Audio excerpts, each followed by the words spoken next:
Baik, Bismillahirrahmanirrahim. Assalamualaikum warahmatullahi wabarakatuh. Terima kasih atas kehadiran Ustadz Abdul Hisham, Ustadz Adi Hamid, dan Mbak Dina dari PK Usrul. Sambil menunggu, bisa kita buka dulu. Baik, Alhamdulillahirrabbilalamin. Assalatu wassalamu ala asyrafil anbiya wal mursalin wa ala alihi wa sahbihi ajma'in amma ba'du.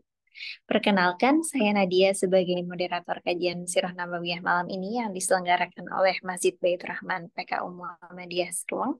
Terima kasih kepada hadirin yang telah hadir tepat waktu. Untuk memulai acara ini, demi kelancaran dan keberkahan majelis ilmu ini, marilah kita membaca basmalah bersama. Bismillahirrahmanirrahim. Sebelum materi berlangsung, saya ingatkan kepada hadirin guna mendengarkan dengan posisi terbaik. Bagi yang ingin bertanya dapat langsung menuliskan di kolom komentar. Baiklah, mari kita simak bersama episode malam ini yang berjudul Aspek Historis Isra Mi'raj. Selamat menyimak dan kepada Ustadz Muhammad Abdul Hisham dari Pimpinan Wilayah Muhammadiyah Jawa Tengah, kami silakan. Terima kasih Mbak Nadia. Assalamualaikum warahmatullahi wabarakatuh. Waalaikumsalam warahmatullahi. Alhamdulillahirabbil alamin. Wassalatu wassalamu ala asyrafil anbiya'i wal mursalin. Sayyidina wa maulana Muhammadin wa ala alihi wa ashabihi ajma'in. Amma ba'du. Qala Allah Ta'ala fi kitabil karim. A'udzu billahi minasy syaithanir rajim. Bismillahirrahmanirrahim. Subhanalladzi asra bi'abdihi lailan minal masjidil haram ilal masjidil aqsal ladzi barakna haulahu linuriyahu min ayatina innahu huwas samiul basir.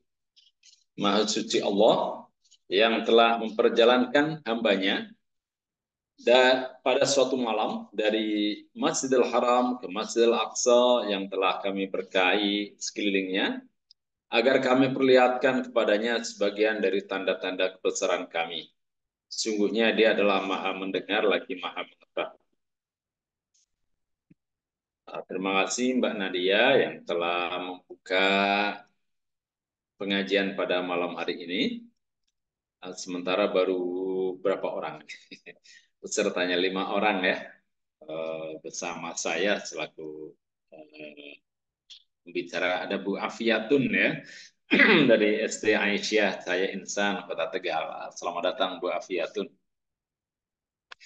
Ini karena waktunya bersamaan dengan sholat Isya ya, jadi kemungkinan banyak yang terlebih dahulu untuk melaksanakan sholat Isya. Nah, insya Allah hari Sabtu ya, hari Kamis ya, hari Kamis lusa itu jatuh pada tanggal 27 Rajab ya, 8 Februari bertepatan dengan 27 Rajab, dan tanggal 27 Rajab ini ya ditetapkan sebagai hari terjadinya peristiwa Isra dan Mi'raj Rasulullah SAW. Sesungguhnya apakah betul kejadiannya tanggal 27 itu juga banyak sekali perbedaan pendapat di kalangan para penulis sejarah ya. Kemudian juga apakah ketika terjadi peristiwa itu adalah pada tahun ke-5 Hijriah. Ada yang mengatakan tahun ke-10 Hijriah ya, sebagaimana dalam Ibnu Hisham dan juga Ibnu Katsir, Sirah Ibnu Katsir dan Sirah Ibnu Hisham, sama-sama tahun ke-10 Hijriah. Tapi ada juga yang mengatakan dalam Al-Mubarakfuri itu dan juga Nurul Yakin ya, fi Sirati Sayyidil Mursalin itu dikatakan pada tahun ke-5 Hijriah. Ya, kita tidak perlu mempertentangkan itulah ya. Tapi yang jelas bahwa peristiwa Isra Mi'raj itu adalah peristiwa spiritual dan itu merupakan peristiwa yang memberikan semangat kepada Rasulullah Sallallahu Alaihi Wasallam. Rasulullah dalam perjuangannya itu sangat dibantu oleh dua orang yang sangat dekat dengan beliau, yaitu paman beliau Abu Thalib dan istri beliau Khadijah. Abu Thalib membimbing Rasulullah, membimbing Muhammad itu sejak ketika masih anak-anak. Ya. Nabi ditinggal oleh ibunya umur 6 tahun, kemudian setelah itu diasuh oleh sang kakek, ya mungkin hanya 2 tahun ya. Setelah itu umur 8 tahun beliau jadi sang kakek Abdul Muthalib meninggal. Kemudian sang kakek ini mempercayakan kepada Abu Thalib untuk mengasuh Muhammad kecil. Dan kebetulan ya istri dari Abu Thalib, Fatimah, sangat mencintai Muhammad ya, sangat mencintai Muhammad kecil. Jadi Nabi Muhammad ini walaupun anak yatim, tapi mendapatkan curahan kasih sayang yang luar biasa ya. Maka dalam surat Ad-Duha itu disebutkan alam yajidka yatiman fa'awa, gitu kan? Bukankah aku telah mendapati kamu dalam keadaan yatim, tapi kemudian uh, aku Allah ya, aku mengasuhnya. Maksudnya Nabi Muhammad itu mendapatkan pengasuhan yang luar biasa. Pertama dari sang kakek ya, kemudian juga setelah sang kakek meninggal diasuh oleh paman Abu Thalib. Ya. Tentu saja beda pengasuhan orang tua kandung dengan paman. Walaupun sang paman ini, Abu Thalib ini betul-betul mencurahkan kasih sayang. Abu Thalib ini paman beliau, putra dari Abdul Muthalib, yang tidak begitu kaya. Sebetulnya ada paman beliau yang kaya, seperti Abdul Uzza atau Abu Lahab, ya, kemudian juga Abbas, sangat kaya. Tapi Abdul Muthalib mempercayakan kepada Abu Thalib karena Abu Thalib ini seorang yang mempunyai jiwa mendidik ya. Jadi dan juga seorang yang pandai bersyair, seorang penyair. Sehingga dititipkan kepada Abu Thalib untuk mengasuhnya. Nah, ya ternyata Abu Thalib ketika Nabi sudah dewasa dan menjadi nabi, ya Muhammad sudah dewasa dan menjadi nabi, Abu Thalib ini memberikan perlindungan yang luar biasa kepada Nabi Muhammad ketika orang-orang Quraisy ini kesal, jengkel dengan dakwah yang dilakukan oleh Nabi Muhammad, mereka tidak berani berbuat apa-apa karena mereka hormat kepada Abu Thalib. Jadi faktor keluarga dalam masyarakat Arab itu sangat penting sekali. Kamu anaknya siapa? Jadi kalau anaknya atau anggota keluarga orang berpengaruh, oh itu ya akan dihargai, walaupun dia itu salah ya akan dihargai. Gitu. Kayak anaknya presiden, walaupun anaknya presiden, oh sangat wah walaupun ya agak culun kayak gitu kan ya, ya berdebat juga enggak ya tidak belum mumpuni lah ya, tapi ya tetap tetap diusahakan direkayasa agar dia itu jadi calon wakil presiden ya, padahal orang biasa tidak mungkin. Ya, ya artinya apa? Di masyarakat modern pun masih ya kayak gitu. Oh anaknya presiden ya gitu kan.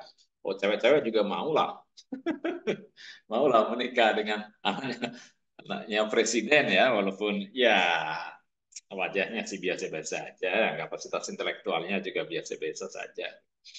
Oke, baik. Nah, ternyata sang paman meninggal dunia. Jadi Nabi ini tidak memiliki seorang pembela. Nah, di saat sedang sedih begitu, sang istri Khadijah itu juga meninggal dunia. Coba bayangkan, Khadijah itu adalah seorang perempuan yang ya anggota keluarga Nabi yang sangat berpengaruh. dan orang yang sangat sabar. Ketika Nabi mengatakan bahwa saya mengalami peristiwa-peristiwa aneh, macam-macam gitu kan, ketika berada dalam Gua Hiro, nah itu Khadijah itu malah membesarkan hatinya. Oh, kamu merasa aneh seperti apa? Oh, jangan-jangan kamu memang orang yang terpilih untuk menjadi nabi. Tidak lantas bilang, lah kamu sih paling-paling apa? Makanya jangan pergi jauh-jauh gitu. Lah kalau istrinya seperti itu kan ya sudah down nabi itu kan. Tapi ternyata enggak apa? Khadijah ini malah membesarkan hati.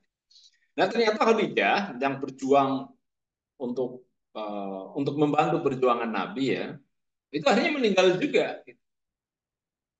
Wah, padahal Khadijah itu yang memasok bahan kebutuhan ya ketika orang-orang Quraisy ini memboikot keluarga Abdul Muthalib. Jadi Nabi ini sedih ya. Wah, tidak ada yang mendukung perjuangan beliau. Nah, ketika dalam keadaan sedih itulah Nabi ini oleh Allah itu di Isra dan Mi'rajkan. Ya. Oke, baik, saya share screen ya.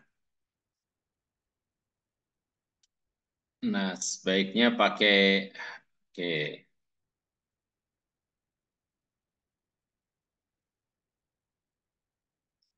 Ya, sudah muncul ya. Nah, ini ya. Oke. Ah, ini terjadi di Amul Hazan, tahun kesedihan. Karena Nabi sedang sedih, kehilangan istri dan kehilangan sang paman.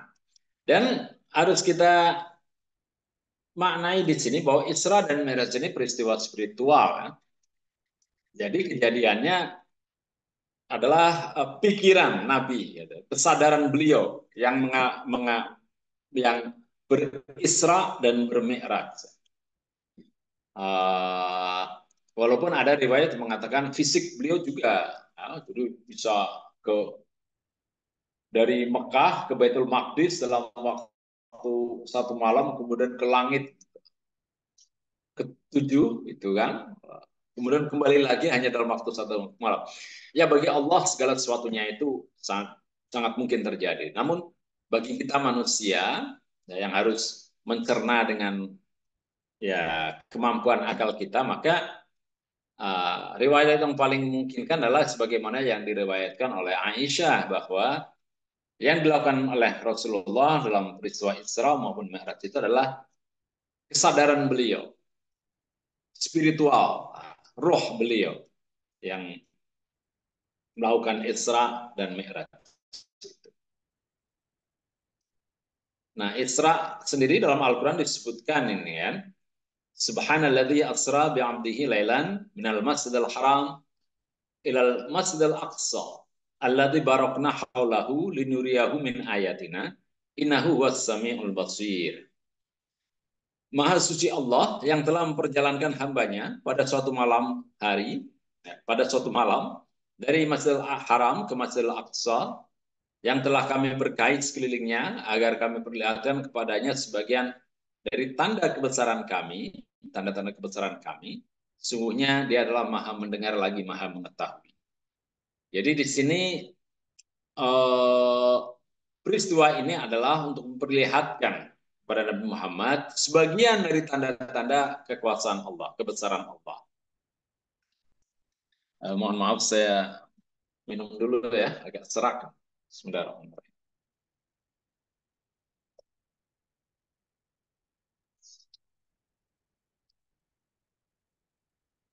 Nah, sementara Mi'raj itu tercatat dalam surat An-Najm ya.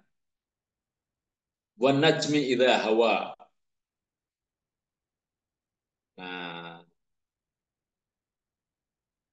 ma dhanna sahibukum wa ma ghawa. Nah, ini kemudian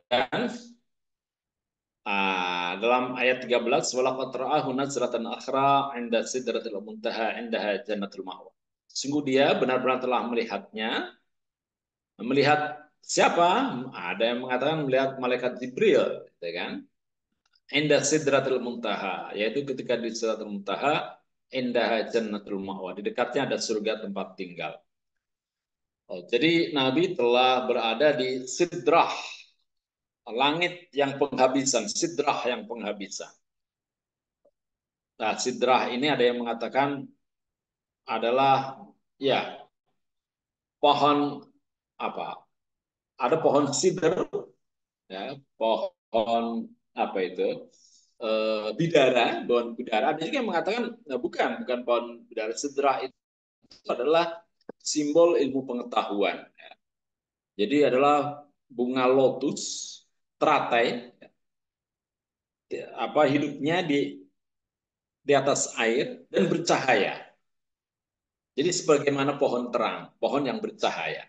Jadi kalau kita dalam peristiwa Isra Mi'raj itu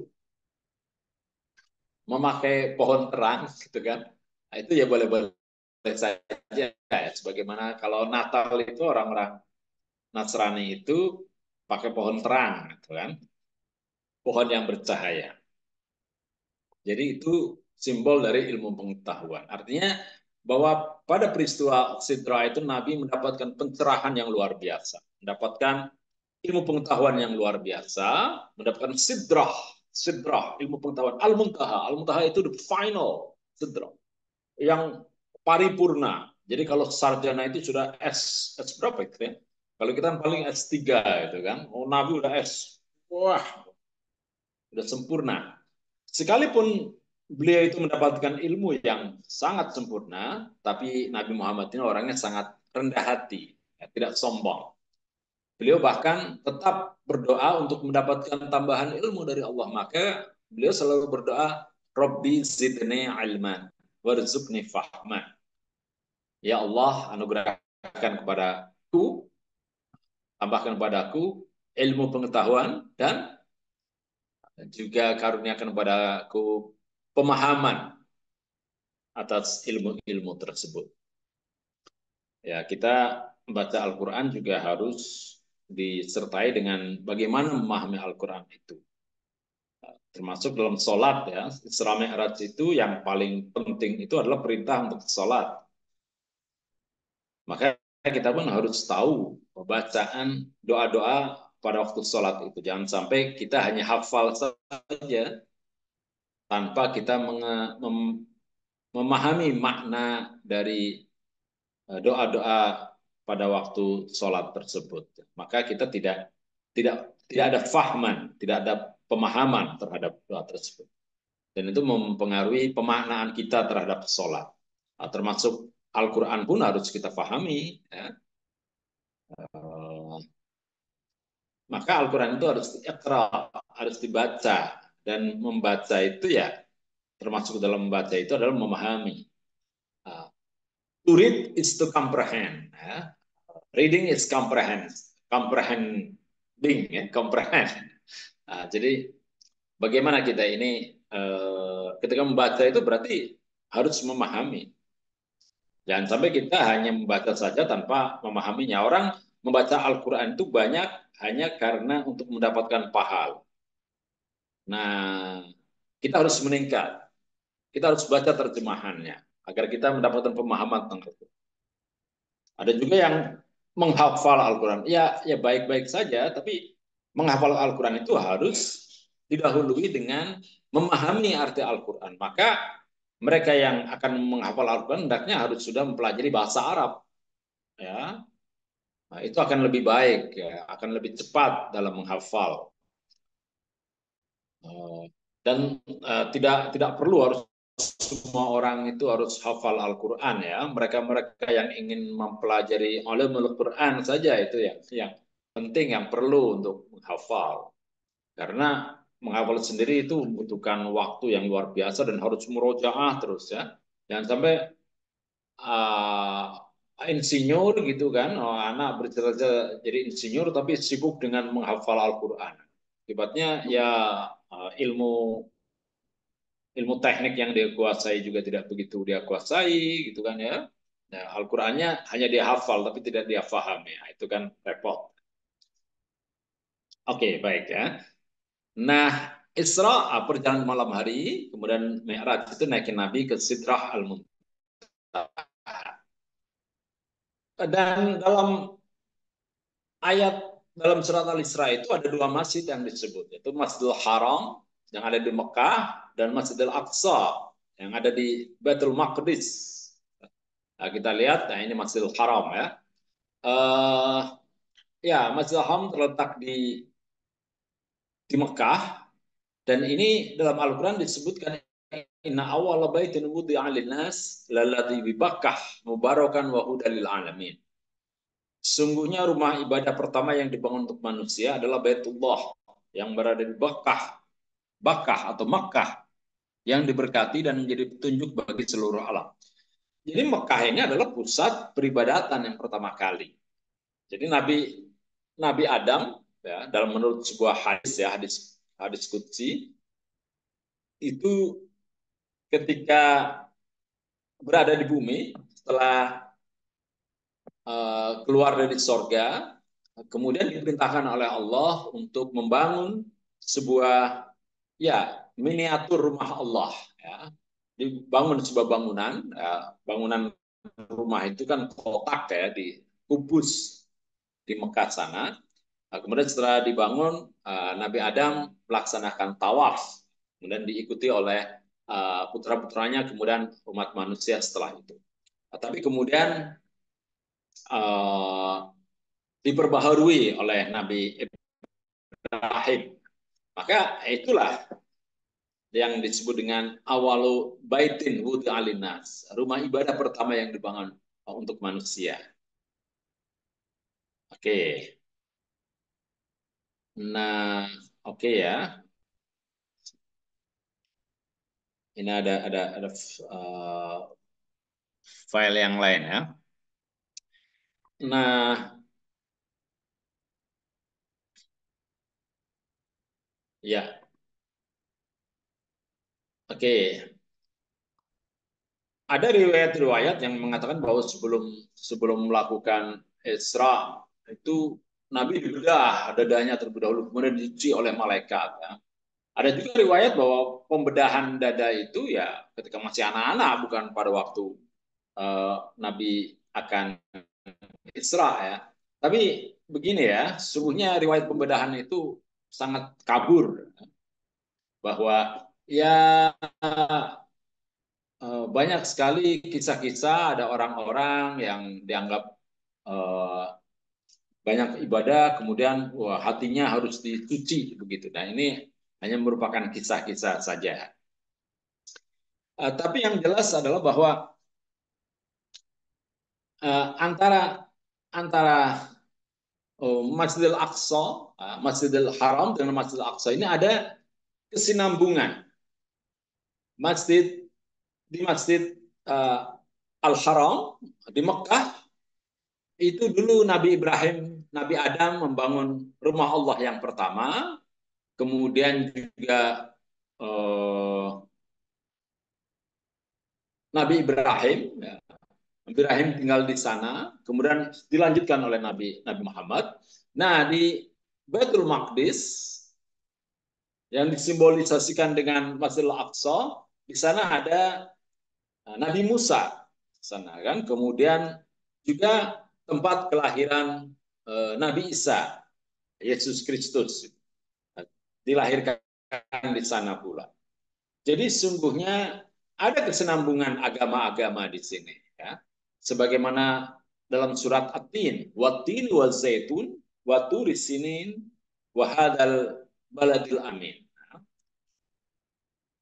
Demi apa? Bukit Wat-tin wa zaitun, demi buah tin dan buah zaitun, wa turi sinin dan gunung Sinai, gitu kan? Wahadal baladil amin, dan negeri yang aman. Negeri yang aman itu adalah negeri Mekah, sebagaimana doa Nabi Ibrahim. Allahumma ja'al hadha baladan aminan. Ya Allah, jadikanlah negeri ini negeri yang aman. Itu adalah negeri Mekah. Nah, sekarang kita melihat ya bahwa kalau kita bicara tentang Baitul Maqdis atau Masjidil Aqsa, maka itu akan membawa kita ya kepada sejarah tentang Bani Israel. Nah, dalam peristiwa peristiwa Isra Mi'raj itu dikenal juga dengan hewan yang bernama buraq. Padahal ini adalah hewan mitologis saja ya. Ada juga yang seperti ini. Ah, ini Pegasus, ini kuda terbang. Ini adalah hewan mitologi Yunani. Ada juga Centaurus ya, ada orang setengah manusia setengah kuda gitu kan. Nah, tapi sesungguhnya buraq atau apa itu hanya makhluk rekaan atau tahayulnya masyarakat Arab kan. Eh, yang terbawa dalam kisah-kisah tentang tentang Isra dan Mi'raj ini. Oke. Nah, ini Masjidil Haram ya. Nah, kemudian Masjidil Aqsa. eh, di mana sebetulnya Masjidil Aqsa? Kalau yang ini sebetulnya yang kita lihat ya, itu adalah Qubatus Sahra. Nah, jadi ada batu karang yang dulu itu merupakan sebelum adanya Bani Israel ke sana, itu sebagai tempat pemujaan dewa Venus oleh orang-orang Sabean, orang-orang Sabiin, orang-orang penyembah bintang. Oh, karang itu diberi minyak zaitun dan lain sebagainya. Ya.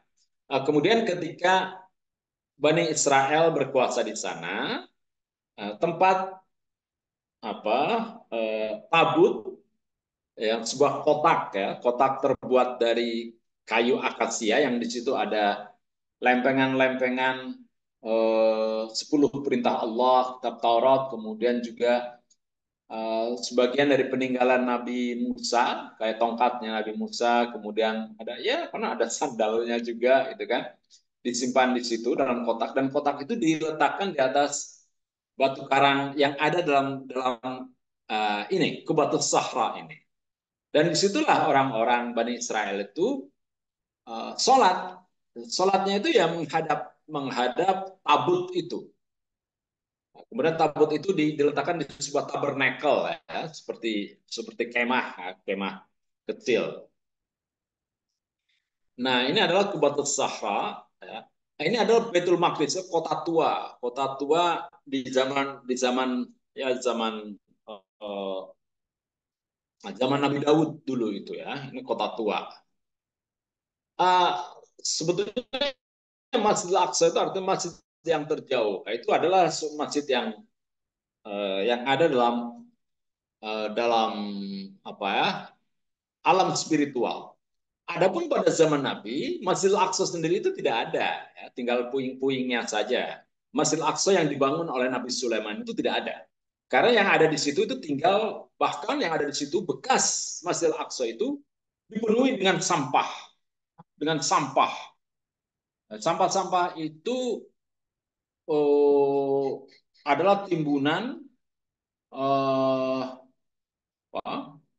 ya yang dilakukan oleh orang-orang Kristen untuk menodai tempat sucinya orang-orang Yahudi itu, Bani Israel ya. Karena Bani Israel itu pada saat itu dimusuhi oleh orang-orang Kristen karena mereka membunuh membunuh Yesus itu kan, dianggap membunuh Yesus gitu kan. Ya, ya yang menghukum Yesus itu adalah Pilatus, tapi sungguhnya itu karena provokasi dari pendeta-pendeta Yahudi kan. Nah, kemudian ada seorang raja raja Romawi namanya Konstantin yang membangun Konstantinopel atau Istanbul sekarang ini yang memerintahkan agar orang-orang Yahudi itu dikejar-kejar ya, dibunuh. Sehingga orang Yahudi itu lari ke sana kemari. Nah, itulah yang menjadikan orang Yahudi itu tidak punya tanah air. Terjadilah diaspora Yahudi ya. Dalam Al-Qur'an disebutkan ya, wah ini dia ya, batu karang yang ada di bawah kubah emas tadi itu ya. Nah, dalam surat Al-Isra itu disebutkan ya, wa qadayna ala bani Israil fil kitab la tufsiduna fil ardi marratain. Kami tetapkan kepada Bani Israel bahwa kamu akan melakukan kerusakan 2 kali. Pada zaman Nabi ya, sekarang Bani Israel sudah berkali-kali melakukan kerusakan ya, membombardir Gaza sedemikian rupa, mau menghancurkan rumah sakit dan lain sebagainya. Jadi sudah berkali-kali. Nah, tapi ketika zaman Nabi itu Bani Israel baru melakukan 2 kali itu kan. Wala ta'aluna uluwang kabiro, dan kemudian kamu itu berperilaku sombong. Faida ja'a wa'du ulahuma ba'asna alaikum ibadallana uli ba'sin syadidin fajasu khilalad diyar wa kana wa'da maf'ula. Nah, apa kerusakan yang dilakukan oleh Bani Israel? Jadi Bani Israel ketika sudah berkuasa di Baitul Maqdis, Baitul Maqdis itu kata yang biasa disebutkan oleh orang-orang Islam. Oleh Nabi Muhammad sendiri menyebutnya Baitul Maqdis. Yerusalem itu nama yang diberikan oleh orang-orang Yahudi. Nah, kita ini selalu menyebutnya Yerusalem, Yerusalem ya. Itu padahal itu dari Yahudi itu kan. Kemudian Qubatul Sohra itu disebutkan Solomon Temple, Haikal Sulaiman. Ya, kalau kita menyebutkan ya itu tadi Qubatul Sohra. Nah, mereka melakukan kerusakan 2 kali. Kerusakan pertama itu yang disebut itu ada dalam tafsir Al-Zamakhsyari oleh Ibnu Khaldun juga mengatakan mereka itu melakukan pembunuhan terhadap Nabi Zakaria. Nah, kemudian juga menyiksa menganiaya Nabi Armia. Armia itu kalau dalam dalam perjanjian lama Jeremia, bukan Jeremy apa Jeremy Teti bukan ya. Jeremia. Nah, Nabi Armia itu disiksa bahkan dipenjara. Sementara yang dibunuh Nabi Zakaria. Kemudian kerusakan yang kedua, mereka itu melakukan pembunuhan terhadap Nabi Yahya atau Yohanes. Nabi Yahya ini sepupu dari Nabi Isa, dari Yesus. Nah, coba Nabi dibunuh, padahal itu Nabi mereka juga, kan? Karena menyampaikan kebenaran. Jadi Nabi itu kan pekerjaannya apa? Dia orang yang sederhana, hanya mengajarkan ilmu pengetahuan, mengajarkan ibadah, berdoa. Ketika melihat ada kesewenang-wenangan yang dilakukan oleh raja, itu kan, oleh para ulama Yahudi, maka sang Nabi itu kan memberitahu, kamu ini sudah melampaui batas. Kamu tidak usah cawe-cawe, itu kan. Kamu wewenang kamu itu adalah mengayomi seluruh umat manusia, seluruh rakyat, itu jangan memihak. Gitu. Ini orang-orang para resi ini, para begawan ini mengatakan begitu dianggap, oh ini ada kepentingan elektoral, kan memihak salah satu paslon. Padahal mereka benar-benar ya atas panggilan hati para guru besar. Ya itu contoh ya. Itu Bani Israel diberi peringatan seperti itu oleh Nabi Zakaria. Nabi Zakaria malah dibunuh. Nah ini, jadi malah mereka itu tidak mau dikritik. Jadi melakukan pembunuhan kepada Nabi Zakaria. Nah, kelak mereka juga mengejar Nabi Yahya. Nah, kemudian mengejar Nabi Isa juga ya. Yang dalam versi kita ini bahwa Nabi Isa tidak dibunuh ya, melainkan yang dibunuh itu orang lain ya, yang mirip dengan Nabi Isa itu. Nah, ketika melakukan pembunuhan kepada Nabi Zakaria itu, mereka merasa hebat ya. Mereka tidak tahu bahwa kemudian kerajaan mereka itu diserbu. Ini siapa yang menyerbu itu? Ibadah lana uli ba'sin syadidin. Dikatakan sebagai hamba kami yang memiliki kekuatan yang besar. Ada yang mengatakan itu adalah penguasa Babilonia, yaitu Raja Nebukadnezar. Kemudian setelah dikuasai, Nebukadnezar masuk ke Baitul Maqdis. Nah itu kemudian Masjidil Aqsa itu dihancurkan. Semua rumah-rumah dihancurkan. Nah, sebagaimana orang-orang Israel sekarang menghancurkan Gaza. Seperti itu. Rumah-rumah dihancurkan. Wajah sukhilalad dia menghancurkan seluruh rumah-rumah dan bangunan yang ada di situ. Wa kana wa'ada maf'ula. Dan itulah janji yang terjadi. Karena kamu meninggalkan perintah Allah. Orang-orang Yahudi dijadikan budak di Babilonia, tapi kemudian mereka diselamatkan oleh penguasa Persia. Dulu kan Romawi itu konflik dengan Persia kan. Nah, karena orang-orang Yahudi ini apa ya tidak cocok dengan orang-orang Romawi, maka mereka dibantu oleh orang-orang Persia. Kembali ke sana, mendirikan masjid lagi, tapi ya masjid itu sudah tidak lagi untuk ibadah dan tidak memiliki pengaruh politik ya, karena dikuasai oleh orang-orang Persia. Nah, kemudian mereka untuk kedua kalinya karena melakukan kerusakan lagi dengan membunuh Nabi Yahya, mereka juga akhirnya dihancurkan oleh Kaisar Titus. Kemudian akhirnya mereka pun ya meninggalkan Baitul Maqdis, ada yang pergi ke Iran, ada yang diantaranya pergi ke Madinah ya, ke Yatsrib, ke Maroko, ke seluruh penjuru dunia orang-orang Bani Israel itu, orang-orang Yahudi itu. Nah, sejak saat itulah terjadi Yahudi diaspora. Jadi orang Yahudi itu sudah terusir, itu, sudah tidak punya tanah itu kan, tidak punya tanah. Sampai kemudian ketika umat Islam menguasai Baitul Maqdis, yaitu di masa Khalifah Umar bin Khattab. Panglima perang Umar yang bernama Amr bin As berhasil menguasai Syam, di antaranya termasuk Baitul Maqdis itu, Yerusalem. Nah, ketika Yerusalem sudah jatuh ke tangan Amr bin As, uskup uskup Yerusalem, uskup Sophronius itu mengatakan, saya akan menyerahkan kunci kota Baitul Maqdis hanya kepada Khalifah Umar bin Khattab.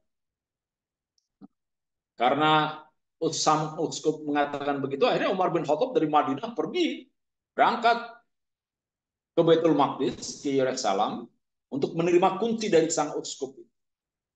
Nah, sejak saat itulah maka kemudian umat Islam mendapat porsi yang paling banyak itu di pusat kota, ya, karena sebagai penguasa. Kemudian ada orang Kristen di sana, mereka tidak mau tinggal bersama dengan orang Yahudi. Hanya orang Kristen, ada dua, orang Kristen Armenia yang bertetangga dengan Azerbaijan, yang sekarang perang dengan Azerbaijan itu, dan Kristen Ortodoks. Kristen Ortodoks ya. Jadi orang Kristen pun ada dua itu, tidak bisa bersatu, Kristen Armenia dan Kristen Ortodoks. Terus kemudian ada untuk orang-orang Yahudi itu. Jadi dibagi empat gitu kan. Orang Yahudi sejak kekuasaan Umar bin Khattab dipersilakan untuk pulang lagi ke Baitul Maqdis itu. Tapi ya tinggalnya ya di pinggiran kota. Nah, sejak saat itulah maka umat Islam, umat Nasrani, dan umat Yahudi itu tinggal satu kota. Mereka rukun. Sampai kemudian di zaman modern ini, ketika orang-orang Yahudi pada tahun berapa? 40-an itu, tahun 30-an dibunuh, dibantai oleh orang-orang Eropa, oleh Hitler, oleh Nazi, Jerman. Mereka sebagai pengungsi. Kebetulan pada waktu itu umat Islam sedang kalah dalam Perang Dunia Pertama. Kerajaan Turki Utsmani itu dipecah-pecah, dikuasai oleh Inggris. Nah, termasuk wilayah Yordania dan juga Palestina itu dikuasai oleh Inggris. Nah, orang-orang Yahudi yang ada di Eropa, terutama di Inggris itu, minta agar tentara Inggris itu memberikan perlindungan kepada mereka di Palestina itu. Sejak saat itulah maka terjadi perebutan tanah. Kan?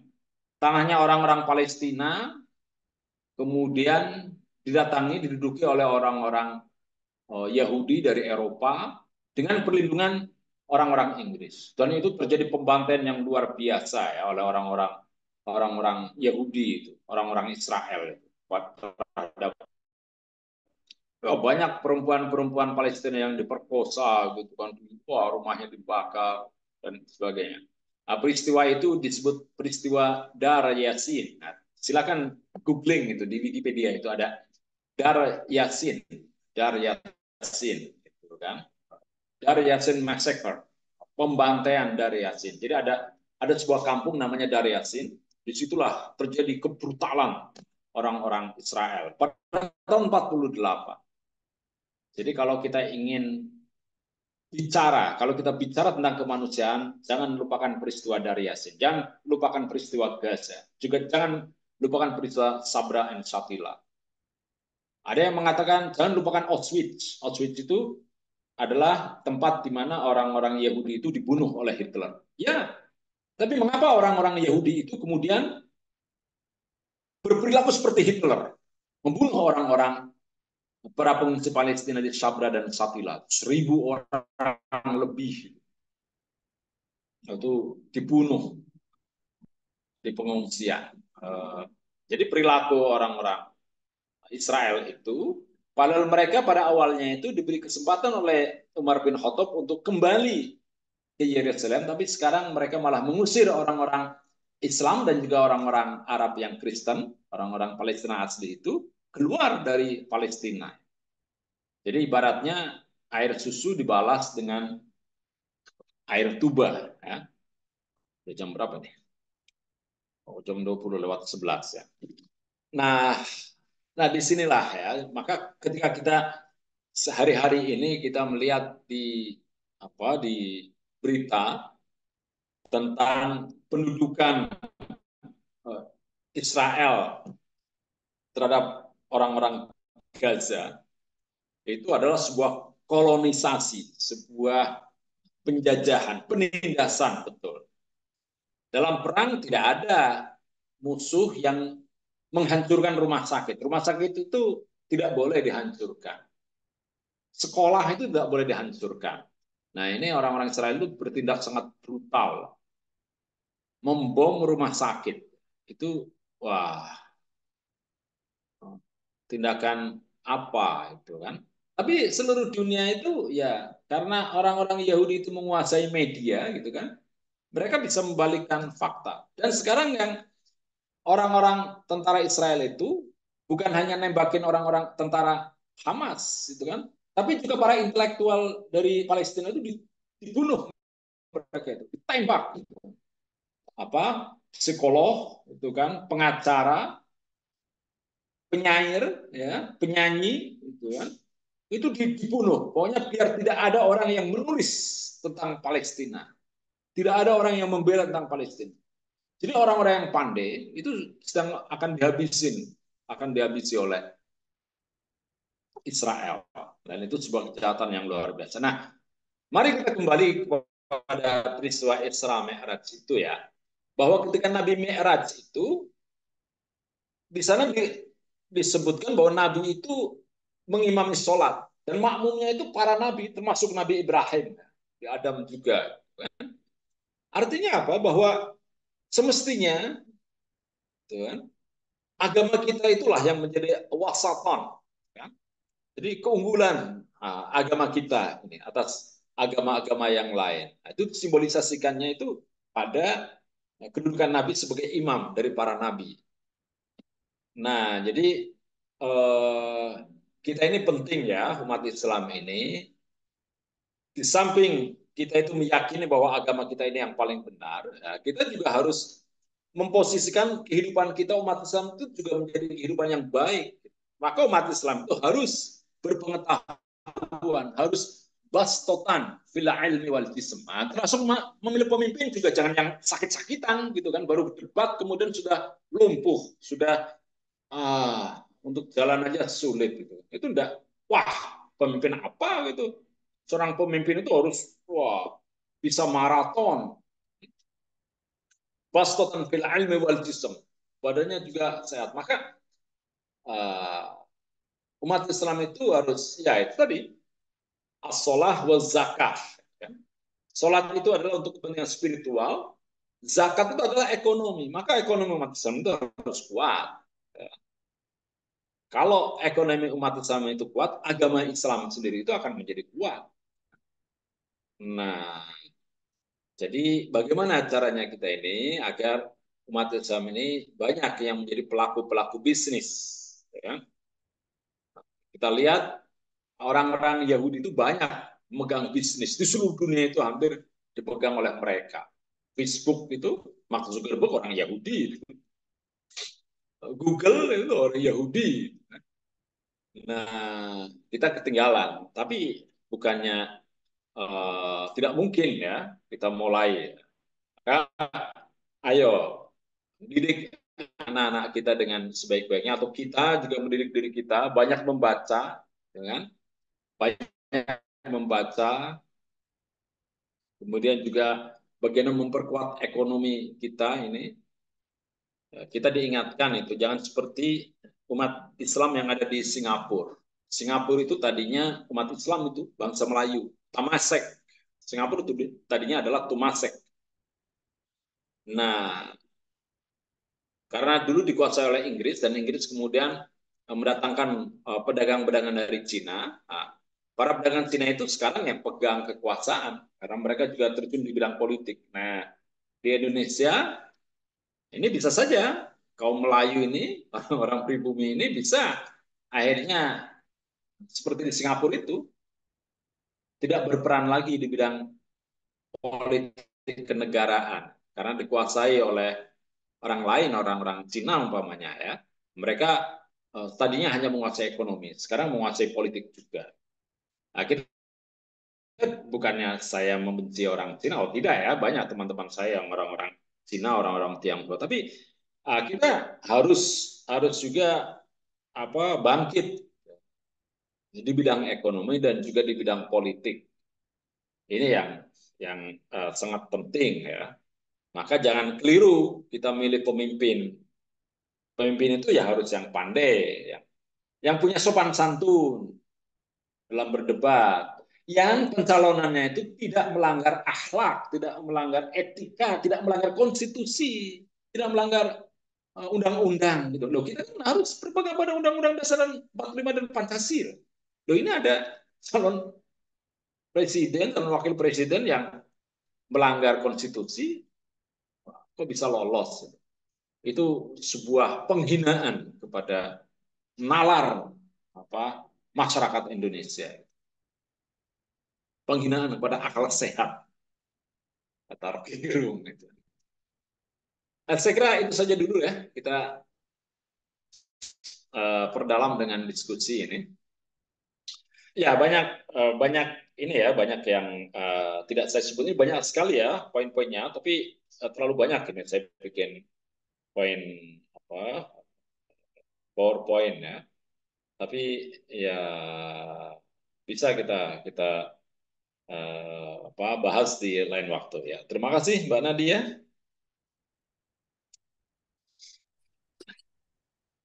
Terima kasih banyak Ustadz Muhammad Abdul Hisham atas penjelasannya terkait Isra Mi'raj. Sejauh ini belum ada pertanyaan bagi hadirin yang ingin bertanya, bisa langsung menuliskan di kolom chat. Selamat datang para hadirin, mayoritas dari SDACI, luar biasa SDACI. Oh ya, ya. Terima kasih. Ya, ini saya tidak membahas tentang hal-hal yang ya ada ya hadis yang di dalam Sirah Nabawiyah itu ketika Nabi berada di langit pertama bagaimana, kemudian di langit yang kedua ketemu dengan Nabi siapa gitu kan. Kemudian sosok Nabi Musa digambarkan seperti apa, Nabi Ibrahim juga sosoknya seperti apa gitu kan. Nabi Yusuf digambarkan sebagai bagikan bulan purnama wajahnya. Nah, ya itu hal-hal yang ilustrasi spiritual ya. Tapi yang jelas adalah itu tadi bahwa ada kesinambungan ajaran Nabi dengan ajaran Rasulullah dengan ajaran para nabi yang lain ya, sebagaimana tersebut dalam dalam salah satu poin di Muqaddimah Anggaran Dasar Muhammadiyah ya, atau dalam matan ya, keyakinan dan cita-cita hidup Muhammadiyah itu ada itu kan. Nah, dan itu tadi ya bahwa eh, kita harus betul-betul solidaritas dengan masyarakat Palestina ya. Bukan karena mereka itu satu satu agama, satu iman dengan kita maka kita harus harus membela, tidak, tapi pada kenyataannya orang-orang Palestina lah yang berhak tinggal di sana. Atau kalaupun orang-orang Yahudi ingin tinggal di Palestina, ya ayo bareng kayak gitu kan, sama-sama. Tidak kemudian mengusir orang-orang Palestina, kemudian eh, merampas ya tanah orang-orang Palestina gitu kan, atau pengen agar yang berkuasa itu orang Yahudi terus orang Palestina menjadi warga negara kelas 2. Ya, ya kita lihat bahwa ternyata orang-orang Israel itu sendiri yang tidak mau hidup berdampingan dengan orang-orang Palestina ya. Jadi solusi dua negara ya. Oke, sekarang sudah ada negara Israel. Sekarang Palestina ya mau mendirikan negara Palestina walaupun hanya 30% ya dari wilayah yang sesungguhnya. Israel sudahlah ngambil karena mereka itu perang ya. Jadi Israel itu tidak mau berunding secara politik, pengennya pakai senjata, pengennya membunuh. Nah itu yang mereka lakukan adalah pengennya membunuh. Zionisme itu adalah orang-orang Israel, orang-orang Yahudi yang ingin menghancurkan bangsa Palestina. Itulah Zionisme. Jadi kalau dalam sejarah, ini saya baru saja selesai ya membaca riwayat hidup Yasser Arafat. Wah, bisa lihat nggak? Nggak kelihatan. Oke. Tokoh Palestina ya. Itu di sana luar biasa ya, betapa betapa kejamnya ya Israel, dan betapa Israel itu selalu berusaha untuk tidak menghindari perundingan, perundingan. Mereka inginnya berperang itu karena mereka lebih unggul ya, punya nuklir segala. Nah, peristiwa Isra Mi'raj itu harus mengingatkan kita juga kepada perjuangan orang-orang Palestina dan betapa orang-orang Bani Israel ini telah meninggalkan hablum minallah dan hablum minannas. Perintah Allah diabaikan, hubungan dengan manusia, kesepakatan dengan manusia, perjanjian-perjanjian sama manusia itu diabaikan pula. Nah, kesepakatan antar manusia apa? Di antaranya apa? Ya, hukum itu, konstitusi, hukum, itu adalah kesepakatan hablum minannas. Nah, jangan sampai kita kita merusak perjanjian antar sesama manusia. Itu akan disebut dalam Al-Quran wabau bi ghadabin minallah. Mereka itu akan mendapatkan murka dari Allah. Dan akan berada dalam dhillah wal maskanah, akan dalam keadaan terhina. Maka kita harus ya dengan undang-undang ya, karena negara ini merupakan darul ahdi, kesepakatan, negeri kesepakatan antar sesama anak bangsa. Oke, ada yang bertanya nih, Mbak Nadia? Iya, eh, pertanyaan dari Ibu Hauna. Assalamualaikum. Perintah Isra Miraj kan diantaranya tentang perintah sholat. Di dalam Al-Quran juga disebutkan bahwa sholat mencegah fasya dan mungkar. Apa bedanya fasya dan mungkar, Ustadz? Mohon tips biar semangat sholat, terutama sholat tahajud. Terima kasih. Ya, terima kasih. Ya, fahsya dan mungkar. Fahsya, fahish, perbuatan yang keji, ya, keji dan mungkar. Eh, Perbuatan yang keji itu perbuatan yang berakibat tidak baik untuk diri kita sendiri, ya, dan eh, tidak berdampak kepada orang lain. Sementara kemungkaran itu ya merugikan orang lain. Nah, jadi tindakan baik yang merusak diri kita sendiri dan yang juga merugikan orang lain itu hendaknya dihilangkan. Dan caranya adalah dengan sholat yang khusyuk, gitu kan. Tapi yang namanya terhindar dari fahsya dan mungkar itu bukan sesuatu hal yang mekanik, ya Mbak Hauna ya. Artinya mekanik itu dengan otomatis ya. Kalau kita sholat kemudian tiba-tiba kita menjadi langsung menjadi orang jujur gitu kan, langsung menjadi orang yang lemah lembut, yang ramah gitu, yang suka memberi tidak, itu kan. Bisa saja orang sudah sholat tapi tetap pelit, dan bisa saja, gitu kan. Bahkan Allah sendiri mengutuk loh orang-orang yang sholat itu loh. Fawailun lil musallin. Nah, itu kan. Celakalah orang-orang yang sholat. Jadi Allah pernah marah dengan orang yang sholat yang sudah melaksanakan sholat tapi tidak peduli kepada penderitaan orang lain. Kan? Tidak peduli kepada penderitaan orang-orang di Gaza. Orang-orang Rohingya yang datang di Aceh. Itu kan? Yang jadi pengungsi. Atau anak yatim, orang-orang miskin di tepi-tepi jalan itu kan. Sekarang sekarang tambah banyak ya anak-anak yang jadi apa itu silver, dicat tubuhnya itu, dulu nggak ada itu kan, pakai pakai baju kayak Doraemon, minta-minta di jalan kayak gitu. Nah, harus peduli kenapa semakin banyak orang-orang yang miskin di lingkungan kita. Padahal katanya negara kita ini negara anggota G30, G20 kan. Wah, gimana? Oh, petani kita semakin banyak yang miskin. Ya. Industri-industri UMKM banyak yang tutup. Wah, bagaimana ya kita bisa mendorong anak-anak muda kita untuk berbisnis ya. Sekarang iklim bisnisnya itu dibikin tidak cerah di negeri ini. Apakah ini mau tetap dilanjutkan? Ya tidak ya, harus ada perubahan ya. Harus ada perubahan. Nah, itu tadi ya. Jadi fahsya itu tidak kemudian kalau kita sholat maka kita dengan sendirinya akan berbuat baik. Oh, belum tentu. Jadi kita juga harus berusaha untuk berbuat baik. Kemudian agar semangat sholat ya, terutama sholat tahajud. Ya, eh,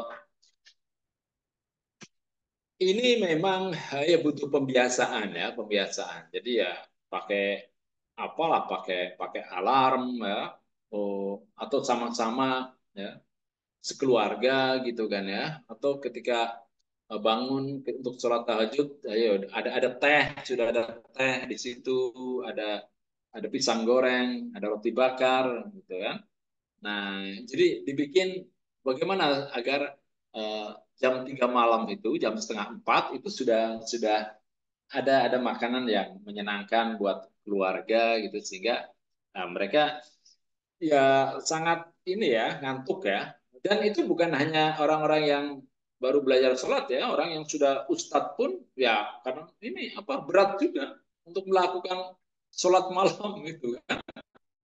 Untuk melaksanakan sholat pun kadang-kadang pengennya ya cepet gitu kan.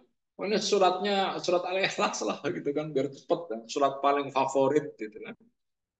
Nah, itu bukan hanya orang yang baru berlatih sholat saja, bahkan Pak Kiai pun begitu gitu kan, masih sulit itu. Kadang-kadang ya sudah adzan lama, ya kita sering lihat ya, sering dengar ya orang masjidnya sudah puji-puji lama banget itu kan. Dan sudah hampir siang itu subuhnya itu baru dimulai, baru azan. Allahu Akbar, Allahu Akbar. Loh, ini gimana? Ini berarti kan terlambat bangunnya. Ya. Dan itu harus dibiasakan itu Mbak Hauna ya. Ya pelan-pelan lah, pelan-pelan lah ya. Mungkin hanya 2 rakaat saja gitu kan ya. Ya mungkin ya beberapa menit sebelum subuh, kemudian nanti dikurangi lagi ya, setengah jam sebelum subuh gitu. Ya perlu perlu sedikit-sedikit lah Mbak Hauna ya. Ya, saya juga masih harus harus dibangunkan oleh istri gitu kan. Dibangunkan oleh anak-anak kadang-kadang saya ini kan. Anak saya yang bangunan, Bapak, ayo bangun." Kan? Nah, lebih baik juga sih kalau berjamaah ya. Berjamaah juga bagus itu. Ya banyak acara Mbak Hauna ya. Eh, Mudah-mudahan semangat lah dalam melaksanakan sholat. Oke, terima kasih Mbak Hauna. Eh, oh Mbak Hauna udah udah pamit ya. Oke Mbak Nadia, saya kira cukup ya. Sudah jam 20 lewat 29. Mudah-mudahan apa yang saya sampaikan ini bermanfaat ya, terutama ya kita harus lebih meningkatkan kualitas sholat kita ya. Eh, Sholat, kemudian perilaku sosial kita harus meningkat ya. Harus kita tidak boleh sahun, nah, tidak boleh termasuk orang-orang yang lalai terhadap sholat yang sahun. Eh, dan bagaimana kita harus berusaha untuk menjauhi yang fahsya, yang perbuatan keji dan perbuatan yang mungkar, serta menjaga akhlak, menjaga etika. Ya. Jadi ketua KPU kok melanggar etika itu sampai 3 kali, itu harusnya dipecat itu loh, melanggar akhlak. Gitu. Ya, mari kita berdoa bersama-sama. Bismillahirrahmanirrahim. Alhamdulillahirabbil alamin. Allahumma shalli ala Muhammad wa ala alihi wa ashabihi ajma'in.